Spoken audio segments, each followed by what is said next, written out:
Praise to the lord. ఈరోజు దేవుడు మనకిచ్చినటువంటి వాగ్దానం ఏంటంటే 2 సమూయేలు గ్రంథము 22వ అధ్యాయము 21వ వచనం. నా నీతిని బట్టి ఆయన నాకు ప్రతిఫలం ఇచ్చెను. ఆమేన్. అన్యాయముగా సంపాదించాలని చూస్తూ ఉన్నావా? అక్రమంగా సంపాదించాలని చూస్తూ ఉన్నావా? కాని మాటలు ఆడి సంతోషపడాలని చూస్తూ ఉన్నావా? అబద్ధములాడి బ్రతికేద్దాంలే అనుకుంటూ ఉన్నావా? ఈ ఒక్క మోసం చేస్తే చాలు జీవితం మొత్తము సెటిల్ అవుతుందని అనుకుంటూ ఉన్నావా? జాగ్రత్త. నీ నీతిని బట్టి ఆయన నీకు ప్రతిఫలమును దయచేస్తాడు. ఈరోజు మనము ఈ స్థితిలో ఉండటానికి కారణము మనము జీవించిన జీవితం. మనము ముందు జీవించినటువంటి జీవితంలో మనము నీతిగా జీవించామా లేదా అనేది మనం ఒకసారి ఆలోచన చేయాలి. మనము కానీ అన్యాయంగా, అక్రమంగా, అబద్ధములాడి, మోసములాడి, నమ్మక ద్రోహం చేసి కానీ జీవించి ఉంటే ఈరోజు మనం ఒక బలహీనమైన స్థితిలోనూ, ఒకరి సహాయము కోరుకునే స్థితిలోనూ, ఒకరి మీద ఆధారపడే స్థితిలోనూ మనము ఉండాలి. లేదు, మనము ముందు జీవించిన జీవితము నీతిగా జీవించామంటే ఖచ్చితంగా మనము ఒక ఉన్నతమైన స్థితిలోనూ ఒక మంచి జీవితాన్ని మనము జీవిస్తూ ఉంటాం. మరి మన నీతిని బట్టి దేవుడు మనకి ప్రతిఫలాన్ని దయచేస్తానంటూ ఉన్నాడు. మరి నీతి అంటే ఏంటి? మనము దేన్ని నీతిగా ఎంచుకోవాలి? మనము నీతిగా బ్రతకాలంటే ఎలా జీవించాలి? ఇదిగో ఒక సరైన ప్రవర్తన నీకు ఉండాలి. సరైన ప్రవర్తన అంటే నీ చుట్టూ ఉన్న వారితో నీ యొక్క మాట, నీ యొక్క చూపు, నువ్వు చేసేటువంటి పనులు ఇవన్నీ కూడా సరైనవిగా ఉండాలి, మంచివిగా ఉండాలి. నిజాయితీగా జీవించాలి అంటే అబద్ధాలు చెప్పకుండా జీవించాలి, విలువలు పాటించాలి. అంటే మనము సమాజంలో జీవించేటప్పుడు ఈ సమాజానికి కొన్ని నియమ నిబంధనలు ఉంటాయి, కొన్ని ప్రమాణాలు ఉంటాయి. అవేంటి? ఇప్పుడు మనం నివసిస్తూ ఉన్నప్పుడు మన ఇంటి పక్కన వారితో మనం ఎప్పుడు కూడా గొడవలాడటం కానీ, తగాదలాడటం కానీ, లేదా మన ఇంటి వారితో మనము ఏ విభేదము కలిగి ఉండకూడదు. అంటే మన వల్ల వాళ్ళు ఎప్పుడు కూడా డిస్టర్బ్ అవ్వకూడదు. మనము జీవించే జీవితము మన ఇంటిని బట్టి మన పక్కింటి వాళ్ళకి ఎవరికి కూడా డిస్టర్బెన్స్ జరగకూడదు. ఇట్లాంటి కొన్ని నియమాలు, నిబంధనలు ఉన్నాయి. ఇవి మనం ఖచ్చితంగా పాటించాలి. అట్లాగే దేవుడు మనకి కొన్ని నియమ నిబంధనలు ఏర్పాటు చేసి ఉంచారు, అవి మనము పాటించాలి. సత్యం చెప్పటం అంటే నిజము చెప్పటం, మోసము చేయకుండా ఉండటం. అట్లాగే చెడుతనమును విసర్జించాల. చెడ్డది, పాపము అని భావించే ప్రతిదాన్ని కూడా మనము వదిలిపెట్టాలి. ఇతరులను గౌరవించాలి. సమాజంలో శాంతి కోసము మనము తోడ్పాటు చేయాలి. న్యాయమైన త్రాసు ఉపయోగించాలి. వ్యాపారం చేసేటప్పుడు ఆ త్రాసు ఖచ్చితంగా మంచిగా ఉపయోగించాలి. అది కరెక్ట్గా విలువలు అంటే కౌంట్ కరెక్ట్గా రావాలి. అట్లాగే మనము ఇతరులను క్షమించగలిగే గుణము కలిగి ఉండాలా. ఇతరులను ప్రేమించగలగాల, ఇతరులకు సేవ చేయగలగాల, శక్తి లోపము లేకుండా కష్టపడాలి. అంటే ఇవన్నీ నువ్వు చేసుకుంటూ వస్తే దేవుని దృష్టిలో నువ్వు నీతిగా బ్రతుకుతూ ఉన్నట్టే. ఇవన్నీ నువ్వు పాటించుకుంటూ వస్తే ఇవన్నీ దేవుని దృష్టిలో నీతిగా ఎంచబడుతూ ఉంటాయి. అంటే మరి ఇవన్నీ నీకు ఎక్కడ తెలుస్తాయి అంటే ఇవన్నీ కూడా నీకు బైబిల్ గ్రంథము నీకు బోధిస్తూ ఉంటుంది. వాక్యము నీ దాకా వస్తుందంటే, ఒక సువార్త నీ దాకా వస్తుందంటే ఇవన్నీ ఆటోమేటిక్గా నీకు తెలుస్తూనే ఉంటాయి. ఇవన్నీ నీకు బైబిల్ గ్రంథము నేర్పిస్తూనే ఉంటుంది.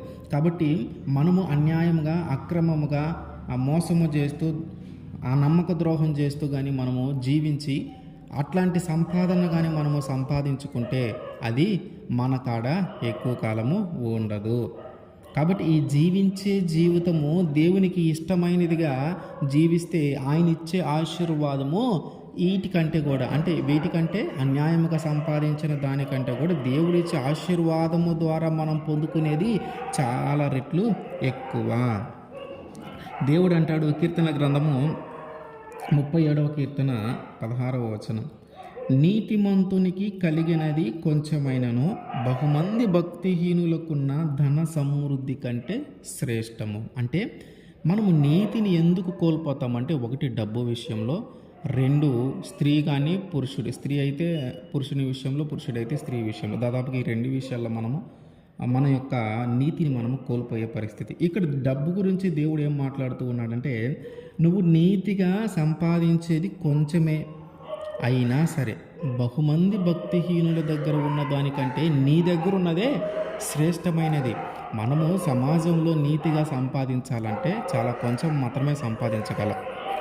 ఎవరికి అన్యాయం చేయకుండా, ఎవరికి దగ్గర అబద్ధాలు ఆడకుండా, న్యాయమైన త్రాసును ఉపయోగిస్తూ మంచిగా ఒకరికి ఇబ్బంది కలగకుండా మనము సంపాదించుకుంటూ ఉన్నామంటే అది కొంచెము మాత్రమే మనము సంపాదించగలం. అయితే దేవుడు ఏమంటున్నాడు, ఈ కొంచెమే శ్రేష్టమైనది. వారందరూ కూడా దేవుని యందు భయము భక్తి లేకుండా అన్యాయంగా అక్రమముగా మోసం చేసి ఎంత సంపాదించుకున్నా సరే అతని దగ్గర ఉన్న దానికంటే కూడా నీ దగ్గర అంటే కొంచెమే నువ్వు సంపాదించావు నీతిగా, ఆ కొంచెమే శ్రేష్టమైనదంట. ఇప్పుడు అన్యాయముగా సంపాదించినది, అక్రమంగా సంపాదించినది, మోసం చేసి సంపాదించినది, ఆ బెదిరించి లాక్కొని సంపాదించినది అంతా కూడా అది ఎట్లా అయిపోతుందంటే వాళ్ళ యొక్క రోగాలకు, అనవసరమైన ఖర్చులకు ఎందుకు అయిపోతుందో కూడా తెలియకుండా అయిపోతాయి ఆ డబ్బులన్నీ. ఆ సంపాదించినదంతా కూడా బూడిదలో పోసిన పన్నీరులాగా ఊరికనే ఖర్చు అయిపోతూ ఉంటుంది. ఎందుకు ఉపయోగపడని విధంగా జరిగిపోతుంది ఆ ఖర్చు అంతా. కానీ నీతిగా సంపాదించే కొంచెము శ్రేష్టమైనది అంటున్నాడు చూడు దేవుడు. ఆ శ్రేష్టమైనదంట చిన్నగా ఖర్చు అవుతుంది. అంటే ఖచ్చితంగా ఖర్చు కావాల్సిన పరిస్థితి అయితేనే ఖర్చు అవుతుంది. ఇప్పుడు అన్యాయంగా సంపాదించిన వాడు గబక్కన ఆరోగ్యం బాగలేకపోతే హాస్పిటల్కి లక్షలు పెట్టాలి. కానీ నీతిగా సంపాదించేవాడికి రోగం కానీ ఏదన్నా వచ్చిందంటే దేవుడే తగ్గిస్తాడు. అంటే ఇతని దగ్గర ఉన్న ధనము ఖర్చు కానివాడు దేవుడు.